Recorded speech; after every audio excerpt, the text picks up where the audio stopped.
The Shadowfell is a dimension of black, grey and white where most other color has been leached from everything. It is a place of darkness that hates the light, where the sky is a black vault with neither sun nor stars. Today we're going to be talking about the Shadowfell, the principal opposite to the Feywild, where monsters of shadow roam and thrive. So first of all, what is this place? Much like how the Feywild is a realm that borders the prime material world with vibrant colors and high emotions, so does the Shadowfell border the prime, but with shaded colors and grim and muffled feelings.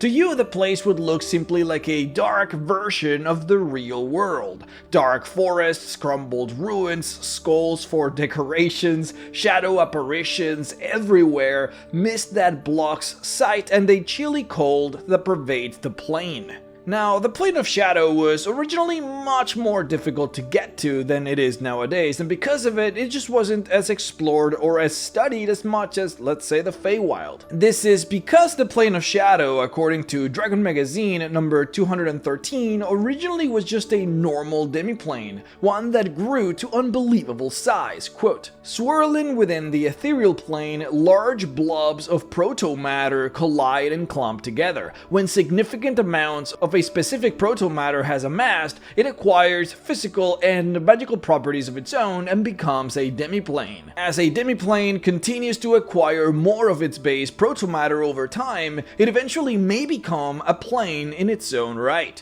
The demiplane of Shadow, also known as the Shadowlands, is one of the largest demiplanes and is believed to be nearly infinite in size. End quote. The plane at the time wasn't as connected to the prime material realm, so finding shadow crossings that would allow you to pass through to that plane was just difficult. It was made even harder by the fact that, for reasons unknown through the ages, the Plane of Shadow somehow moved from the ethereal plane into the astral plane, probably through many of the chaotic reorganizations of the cosmos by magical forces. Being a demiplane in the astral meant that accessing it required stronger magic. To complicate it even more, the plane was just recently transformed and moved by Shar, goddess of darkness. She used the powers of an old field of force called the negative energy plane to enhance the Plane of Shadow and create something somewhat new. This new plane she called the Shadowfell. It was first the Plane of Shadow, and now it is the Shadowfell. After this change, the plane moved from the astral back into the ethereal and now became much closer to the prime material plane. And I mean like very close. Close enough that it now basically echoes the prime much in the same way as the Feywild does.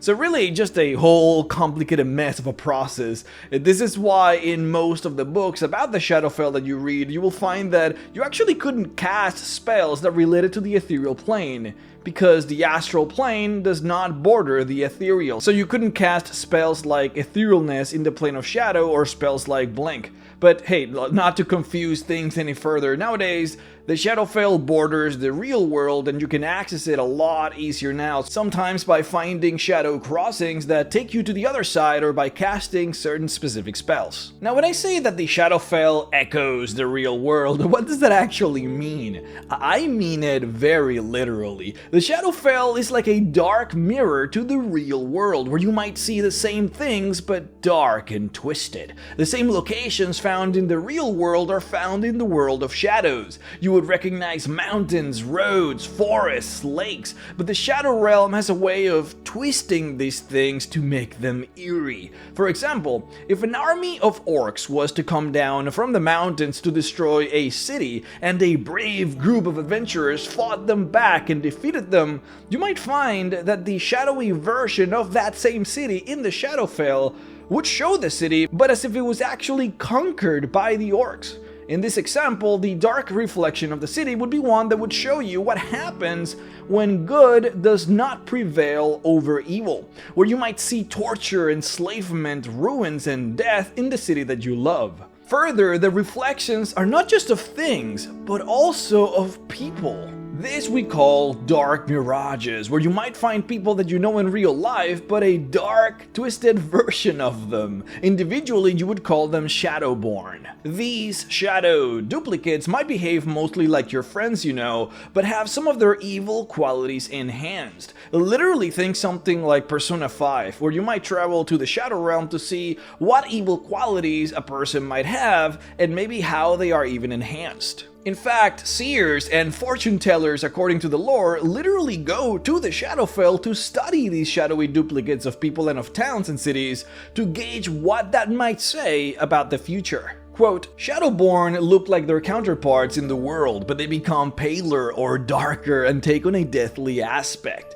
Their features grow sunken and hollow, their eyes dance with shadow. Their forms sometimes appear to waver slightly as though they are not entirely there. They exhibit behavior typical to extended exposure to the Shadowfell, ranging from nervousness to paranoia, end quote. Now, even though most places are reflected in the Shadowfell, it is extremely difficult to map. Now that's because the realm is constantly shifting and moving, probably based on the fact that no single god ruler has complete control over the realm. The plane itself is just constantly changing. The movement, however, is far too slow to be noticeable by someone who is staring intently at anything in the plane, but it is moving, you gotta believe it. If you were to sit on a valley in the plane of shadow and then draw the valley perfectly on paper, you would see in a week's time that much of the valley would be different if you were to compare it to your original drawing. Mountains would have moved location, trails would have shifted, trees would have disappeared. Now, based on all of this, you can enter the deduction that the Prime Material Realm has the ability to change the Shadowfell, based on the fact that the people that are born on the real world are also somehow born on the Shadowfell, or based on the fact that the buildings that you do construct in the real world also seem to be enacted in the Shadow World. Further activities that you do in the real world can also impact the Shadow World, and this is the primary catalyst in the production of dread domains. See, if a person commits an act of great evil, like an enormous betrayal, like a big fall from grace moment, then that huge act of evil can truly change the Shadowfell's version of that area and infuse it with great power, further connecting it with the one who did the betrayal. Quote, acts of evil leave stains upon places in the world, and these stains sometimes bleed into the Shadowfell, end quote. Because the amount of hatred, the amount of power that it takes to create these types of changes is so great, many entities can actually feed off of that power, and they collapse those regions into demiplanes within demiplanes. For example, if a great, powerful knight of good betrays his king and stabs him in the back, that could be such a momentous act of betrayal that it might create a huge surge of power in the Shadowfell that mirrors the location of where the act was committed. Powerful entities from the Shadowfell might then grab that fallen paladin and force him to live in the shadowy realm he created in the Shadowfell so that they can feed off of his hatred and power. According to Shadowfell the book, sometimes this is even done by good deities who grab these foul people and simply imprison them in demiplanes within the Shadowfell because the surge of power they create turns them into literal dark lords who are now connected to the Shadowfell and are granted by the Shadowfell tremendous impossible powers by it. And so these good gods banish them to the Shadow Realm to be stuck in demiplanes forever. That way they cannot hurt anyone else. These closed-up demiplanes inside the Shadowfell are called dread domains, closed-up worlds with a dark lord that rules it and cannot escape it. Travelers that walk the plane of shadow have to keep a constant eye for these demiplanes within the demiplane so as to not accidentally enter them. That is because entering these dread domains is easy, but leaving is near impossible. Quote, a Dark Lord's evil keeps it trapped within its domain. Although conditions for escape might exist, a Dark Lord rarely fulfills them, for they usually require some measure of redemption or reform.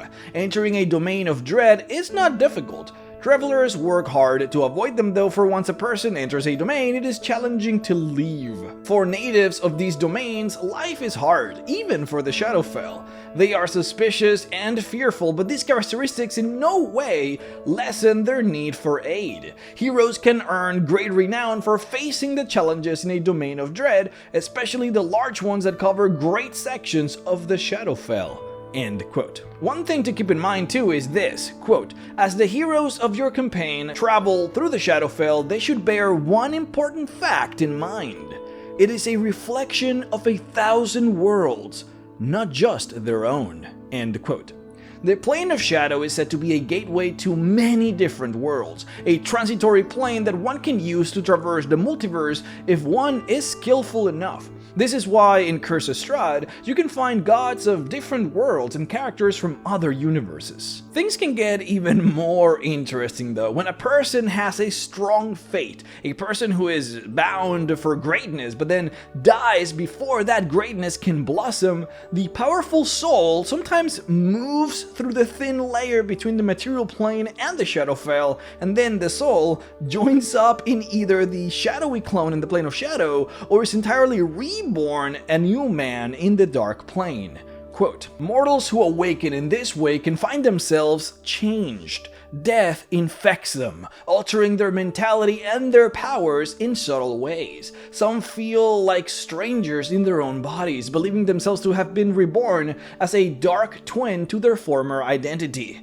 They can grow detached and melancholy, harboring these emotions long after leaving the Shadowfell. Many people who experience a dark awakening passionately devote themselves to a cause or a deity, trying to find ways to feel alive. Others accept the transformation and embrace their new, darker nature. End quote. Sometimes though, it gets even weirder. Sometimes this dark awakening goes wrong. Instead of the soul moving to their shadow clone in the Shadowfell, it is instead split in two. Half manifesting in the original body and the other half manifesting in the Shadowfell. People have awoken in the Shadowfell, being granted a new life without realizing that a dark reflection of themselves exists in the real world now, taking over their own old life. Or maybe equally as sinister, a person might believe that they have been granted a second chance at life without realizing that half their soul has moved to the shadow clone in the Shadowfell, a clone that might now harbor the darker side of your soul. Now, in general, these transportations from the real world into the Shadowfell and vice versa, when you move from one place to another forcefully, typically happen through a mist, a magical mist known as Shadow Mist. Quote, Shadow mist is a magical phenomenon that manifests in the world and on other planes. It is indistinguishable from normal mist to the untrained eye. The substance seems to have a mind of its own. It envelops individuals who have committed great evil and carries them away to the Shadowfell. Shadow mist is also known to claim heroes and innocents, perhaps to balance the foul forces it pulls into the Shadowfell. For this reason, some believe that Shadow Mist is a tool of the Raven Queen, sequestering any who deny fate or who have yet to find their destinies. Occasionally, Shadow Mist returns people from the Shadowfell to their home plane after a task is completed. Heroes who are whisked into a domain of dread might be returned after they defeat the Dark Lord in there. Evil persists in the Shadowfell though, and foul villains always rise to take the place of defeated ones. The mist seems to have its own agenda, so once it discovers adventurers who prove their worth, those adventurers might find it returning to reclaim them at a later time. End quote. The mist itself is a very mysterious phenomenon that nobody truly understands, but it is one of the main ways people are forced to travel into these dark, sequestered planes. It, however, is not the only way to cross. Obviously, a more mundane way of doing it would be in a place where the veil is thin, so to speak. A place where one can easily just step through and come out onto the other side.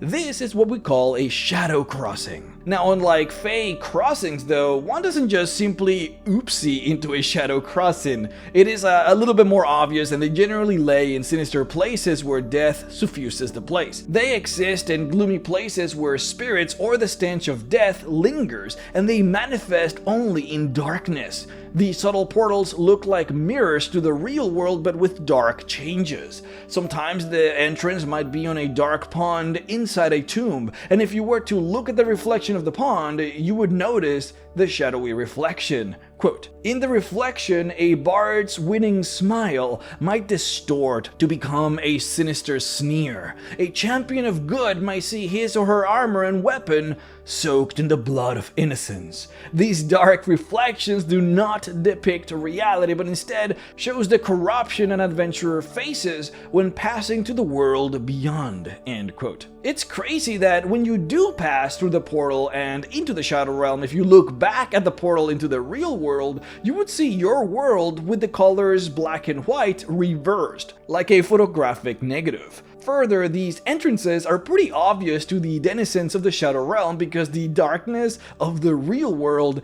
is much lighter than the darkness of the Realm of Shadows in comparison, which is interesting to even think about. Another way to travel through the plane was via the spell Shadow Walk. It used to be a very common spell that has now kind of fallen into disuse. Imagine this like how in Harry Potter the evil wizards would turn into these flying shadows and move around really quickly. It would kind of be like that, except that you wouldn't see them moving in the real world, only like that in the Shadowfell. They would move extremely fast in there, sometimes at a rate of 7 miles in about just 10 minutes. The spell would open a gate to the Shadowfell. You would then fly into Shadowfell and move incredibly fast through the realm, and then the spell would open back another portal into the real world when you reached the destination that you wanted to go to.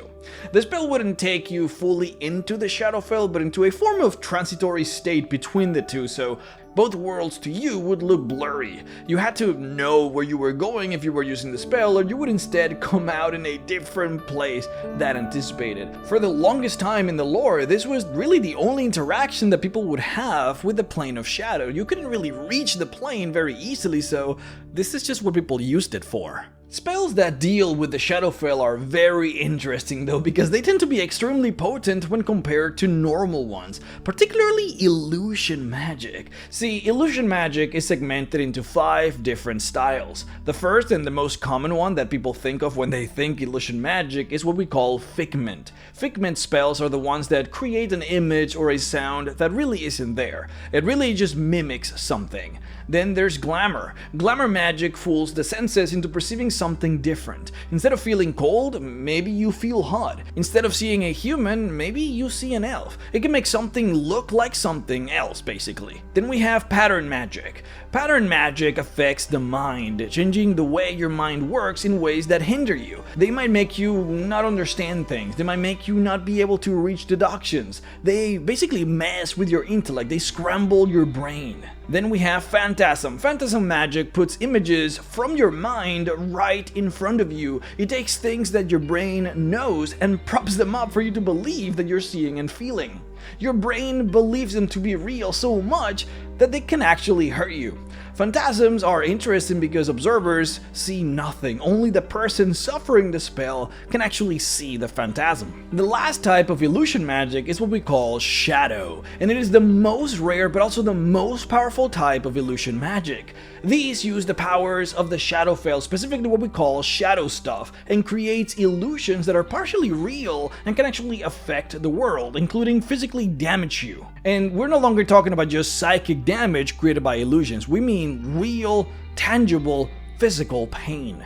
You can imagine in this scenario like Naruto creating shadow clones, or instances where the bad guy creates a weapon out of shadow. A good example of this is the spell found in Xanathar's Guide to Everything called Shadow Blade, an illusion spell where you, quote, weave together threads of shadow to create a sword of solidified gloom in your hand, end quote. The sword is an illusion, but it has the ability to create real, lasting damage in the world. Another example is the now deadly spell Illusory Dragon from the same book, an 8th level illusion spell where you gather shadow material from the Shadowfell and create a huge shadowy dragon that can hurt people with not just psychic damage, but it can indeed create elements like fire, acid, or lightning. Furthermore, even if you can see through the illusion, you will still take damage from it because, again, it is quasi-real. These threads of shadow material from the Shadowfell is what we call shadow stuff. I know it's not a great name, but that's what's in the lore.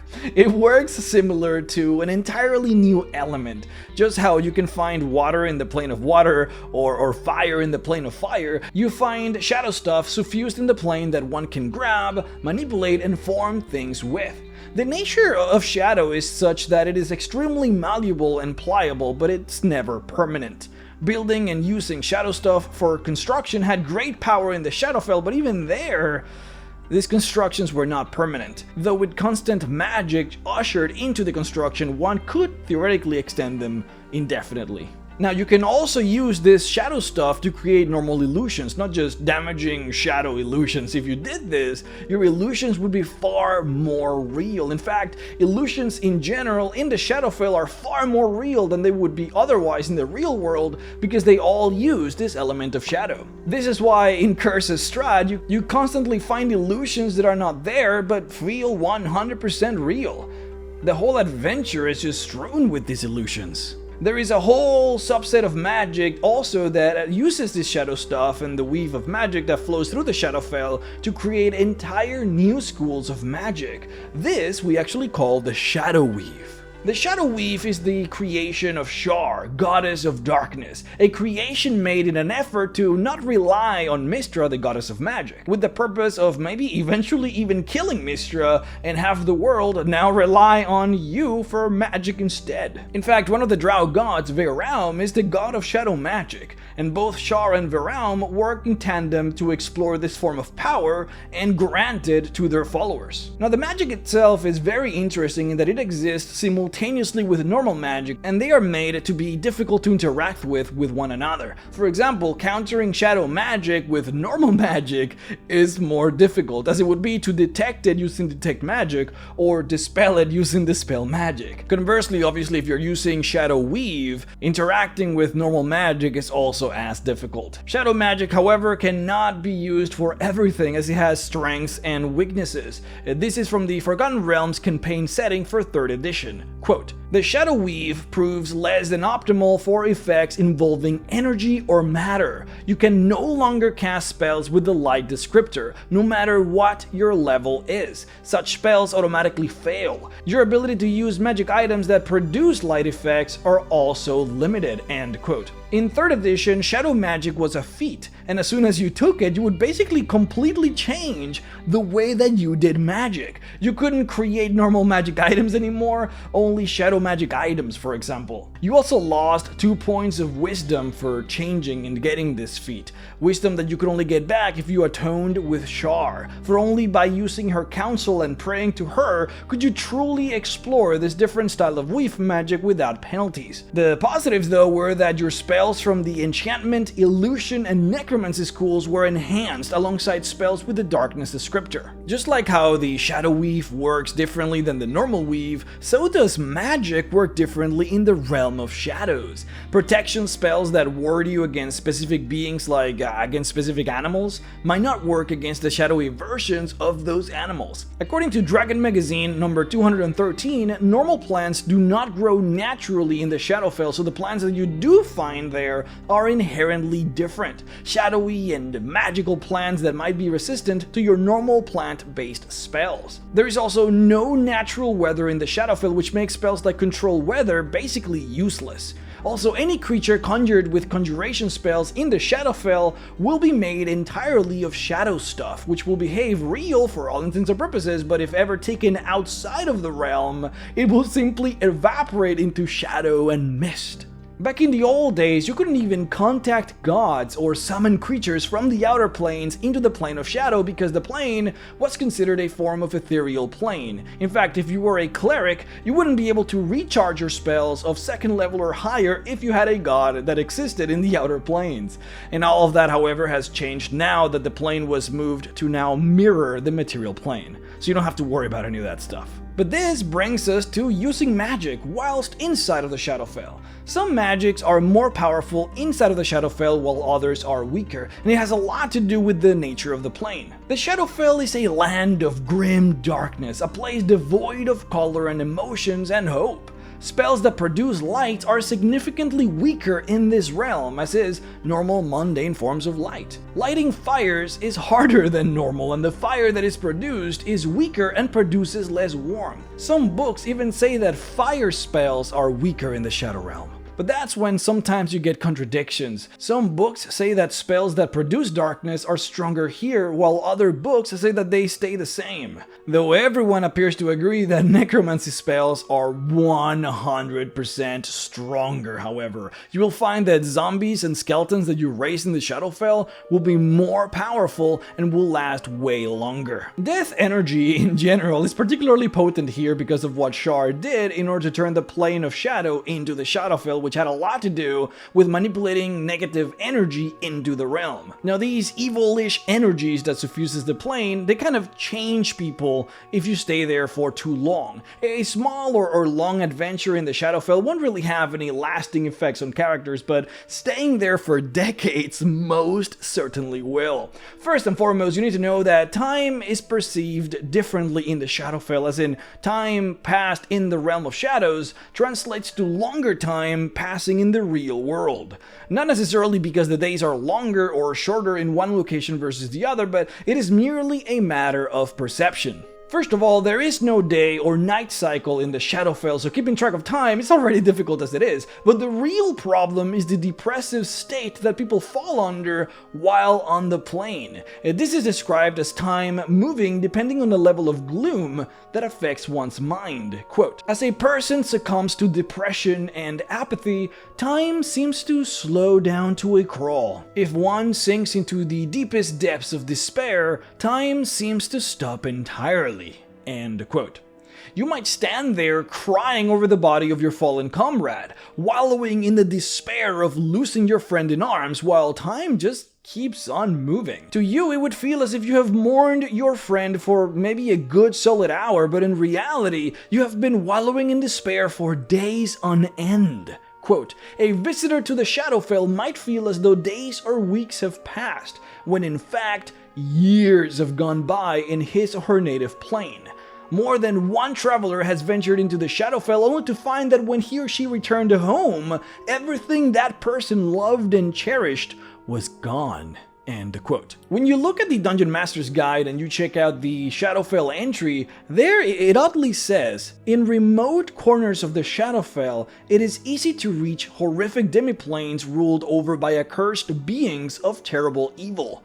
The best known of these is the Valley of Barovia, overlooked by the towering spires of Castle Ravenloft and ruled by Count Strahd von Sarovich, the first vampire." It says that Strahd is the first vampire. Yet when you play the adventure Curse of Strahd, it is revealed to you that Strahd has only been a vampire for 400 or so years. Some people might question, how is this possible? And the answer is, again, time is relative, and it all depends on the perceptions of those that live in the realm of shadows. The day and night cycle of Barovia is fake. There is no sun and there is no moon in the Shadowfell like we just described. It's all just a well-crafted illusion made real by shadow stuff. In reality, way more time is actually passing by, and what feels like 400 years in Barovia might actually be thousands of years in the real world. Now, when you do stay long in the Shadowfell, that's when things start to go awry for you, and that's when you start mutating. You would become darkened, so to speak, the more you spend in the realm, to the point where you would start to develop shadowy abilities and features, maybe even start to shun the light if you stayed too long. One of the greatest examples of this type of effect is what happens to dragons when they remain in contact with the Shadowfell for too long. They in fact turn into shadow dragons. Now these transformations could be exacerbated if magical experiments would be undergone, for again, shadow is highly malleable and one could actually combine oneself with the elements of shadow. Those that underwent these forms of rituals and collected shadow stuff within their bodies would turn into what we call shades. These would probably be the closest to having something analogous to what shadow dragons are to true dragons, where shades get special abilities to resist attacks in the shadow and can leap from shadow to shadow. We did a few videos back on the most powerful magics in Dungeons & Dragons, and in those videos we talked about the ancient magical empire of the Netherese. They basically were so advanced that they developed the only 12th level spell ever made.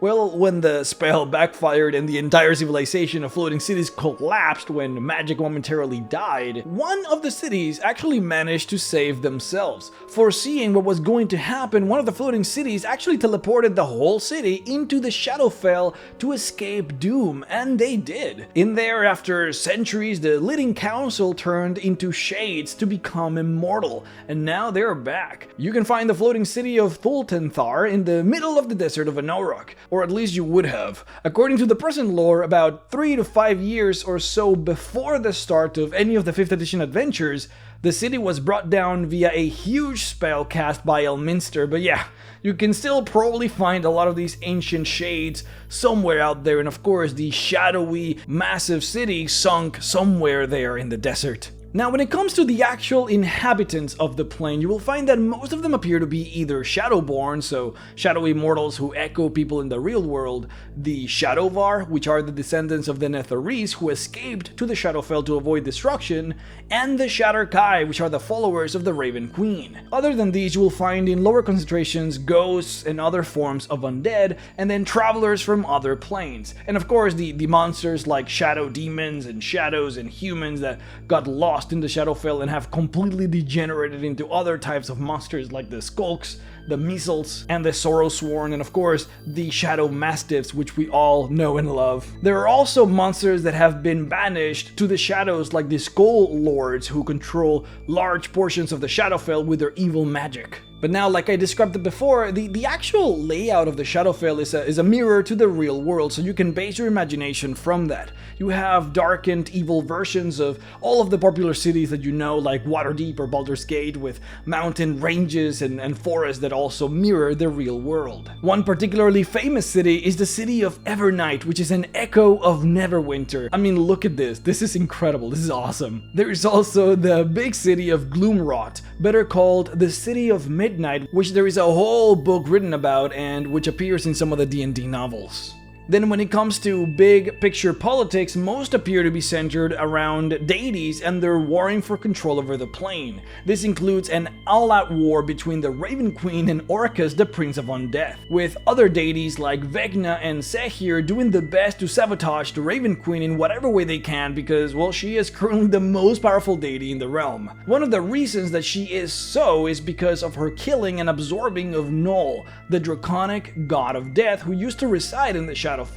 Its power now burns in the body of the Raven Queen, granting her further strength. Because of the war between the Raven Queen and Orcus, and because the Shadar-kai, which are her followers, are so populous in the realm, and because most Shadowborn are sympathetic to the Raven Queen, it is actually illegal to venerate Orcus in the Shadowfell, and doing so can get you killed in most places, even though his power is particularly potent in the realm of shadows. I do want to point out though that the Shadar-kai are represented in 5th edition as elves, specifically as, well, Shadow Fae. The story talks about an old elvish queen who used divine magic to ascend to the heavens, but the ritual malfunctioned and it sent her and her people down to the shadows. The queen became the Raven Queen while her elvish followers became the Shadar-kai. However, in previous editions, they were instead represented differently. They were represented as sort of emo human punks who who derived pleasure from pain. They tortured each other to feel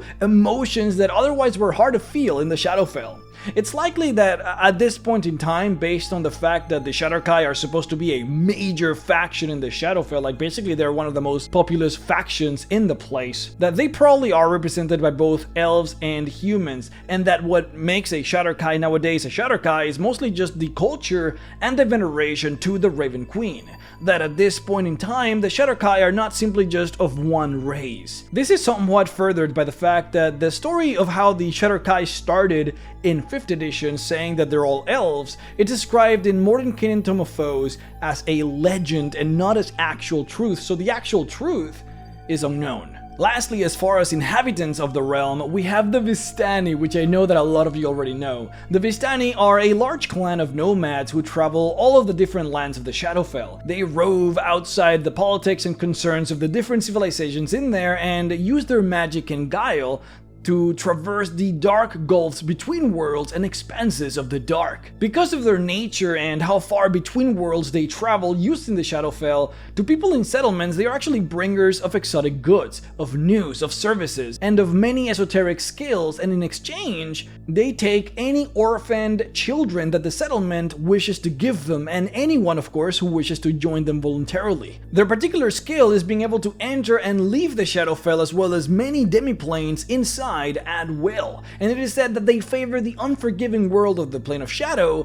because it makes their own happiness and celebrations feel more vigorous in contrast. Man, I love the Vistani. Because of the fact that they pick up whoever wants to join them and all the children that are given to them in exchange for goods and services, the Vistani clans are made out of many different races, many of which are natural fortune tellers, which is something that they are particularly known for. Now, actual life in the Shadowfell is not as bad as you might imagine. The actual environment is not really immediately hostile to non-natives. The temperature is somewhat chilly but not really cold, staying at a steady 60 degrees Fahrenheit, which is 15 degrees Celsius. The air is breathable and does not produce any kind of ill effects. Because the realm echoes the real world, certain shadowy and dark food would grow in the plane, food that would be edible but nasty.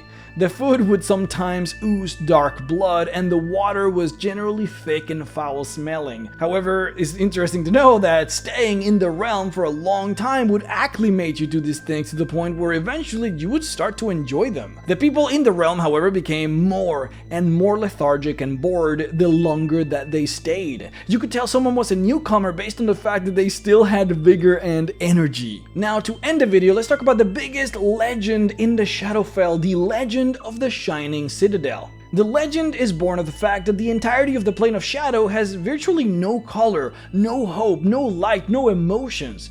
The plane is barren from everything that is exciting and alive.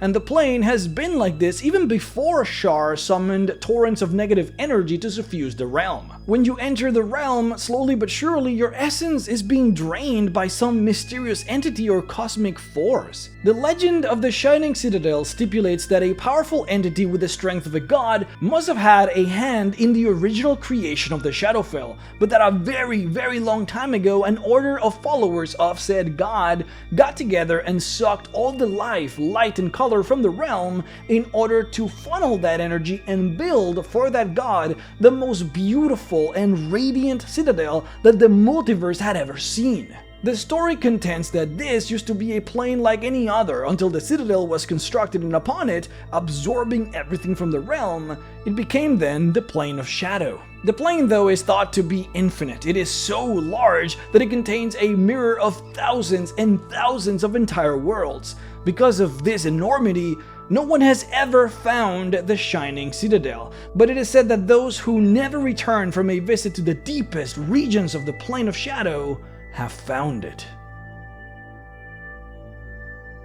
Hey guys, thank you so much for watching. I would like to personally thank my Patreon supporters, Zach Bowell, Rogato Fan, Barry Maskant, 5E Magic Shop, Daniel Umar, Morgan Johnson, Rusty Rain, Biotechnofrag, Daniel Luna, Doc Feeder, Brad Salazar, Terry Culp, Omega Scales, Walker Motley, Baracus Law, Karathas the Bulwark, Siren King, Ozoil, Errol Nelson, Alex Cookson, Square Chicken, Griffin Pierce, Folky951, Benjamin Bosters, IO is Awesome, Mr. Salty, Thomas Hunt, Drayden, Tesla Coil, Shadowfell, the Role-Playing Junkies podcast, Silent Choppa, Prince Daylight Morning Crown, Jericho Darkstar, Sabine Khrushchev, Troll Skull Dude, Solarensis, Ordoric, William Sladen, Drag Logia 5, Nathan McComb, Shadow Raven Phoenix, Bushido Burrito, AG Dare Music, Soulless Rider, Tactical Tokens, Tom, Roleplay with Advantage, Stalia, and Samuel King for supporting me on Patreon at the $25 level. If you would like to support me as well, then please head on over to patreon.com/Mr. Rex to support. Alright guys, thank you so much for watching. I hope you enjoyed the video. My voice is literally killing me. I just cannot, I can barely speak anymore, but I appreciate all of you for being here. I appreciate all of you for staying all the way until now. Please like the video if you can. Give me a comment. Tell me what you thought of the video and which monster you would like for me to do a video for. And yeah, I hope to see you all next time. Bye bye. Thank you everyone.